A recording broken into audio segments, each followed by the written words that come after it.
Destined by their social circles to interact, Winston and Clementine first met at a ball hosted by one of their mutual acquaintances. In the summer of 1904, Winston accompanied his mother to a ball where he met his future wife for the first time. At age 30, Winston was already an established soldier, war correspondent, and author. During this time, Winston had recently changed his political stance from conservative to liberal, attracting a swarm of public attention. Winston's mother, familiar with Clementine's lineage, introduced the pair who did not automatically warm to one another upon first meeting. In fact, Clementine later recalled, "He never uttered one word and was very gauche." Clementine's first impression of Winston exemplified her less than romantic feelings towards him at the ball. It wasn't until they had the first conversation that they instantly found themselves infatuated with one another.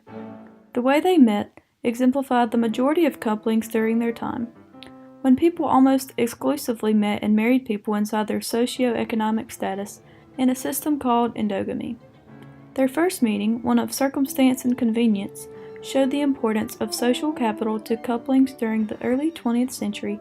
After their first and rather unsuccessful meeting, neither individual sought any follow-up.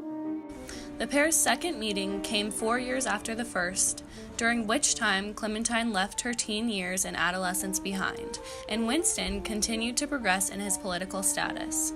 They met for the second time at a dinner party. Winston, habitually late, arrived after many of the seats had been taken at the table and had to sit next to Clementine. After their first conversation, Winston was taken, not only with Clementine's beauty but also her intellect. Throughout the night, he stuck by her side, pursuing her obviously and persistently. For Clementine, it was Winston's brilliance, warmth, and charm, and for Winston, it was Clementine's beauty, distinction, and nobility of character that attracted them to one another. After this spark-filled meeting, Winston invited Clementine to spend the weekend at his estate. Afterward, Clementine showed her gratitude by writing a letter to his mother, thanking her for her company. Following this letter, Winston responded with an affectionate reply, beginning the continuous collection sent between the two throughout their lives together. According to Mary Soames, author of Clementine Churchill, The Biography of a Marriage, in the months after their first meeting, Winston and Clementine saw each other several times, but as unmarried girls did not in those days lunch or dine alone with men, they met only on social occasions. This courtship showed the strict gender expectations during this time when dating required supervision and marriage was the only acceptable channel for love. Their courtship lasted for 4 months until Winston decided he would surprise Clementine and propose on a family estate. On the eve of their engagement, Winston asked Clementine to breakfast with him the following morning, which Clementine accepted. As usual, Winston was characteristically late, and his cousin had to distract Clementine with a drive around the estate while they awaited his return.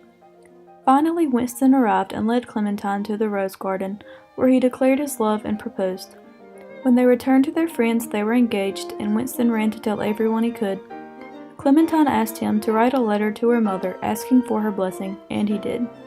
Clementine's mother accepted the marriage on the basis of love and emotional support rather than financial stability, as Winston was regarded as a poor man for where he lived and attracted public scrutiny over his politics. This acceptance went against the early 20th century when, as we saw in Pride and Prejudice, mothers worried over finding their daughter a husband to bear the financial burden. A month after their engagement, they got married. The media extensively covered the Churchills' relationship, and both Clementine and Winston became heavily involved in politics. According to Clementine's biographer, Sonia Purnell, Clementine once said early in life she would have loved to have been a statesman in her right if only she had been born with trousers rather than petticoats. Since Clementine was not a statesman, she helped mature one. Even in marriage, they continued to write letters to one another, in which Winston referred to Clementine as Cat and Clementine referred to him as Pug, and their expected child as Puppy Kitten. During their lives together, Clementine and Winston had 5 children. Their daughter Marigold died at age 2. After the death of Marigold, Mary was born, and was only daughter's life to not include alcoholism, divorce, or suicide. The couple's main stressors consisted of disagreements on politics and financial struggles. Clementine and Winston were married for 57 years. During this time, they helped each other in both political and personal ways, supporting each other throughout the turbulence of World War I, along with many other challenges during their relationship.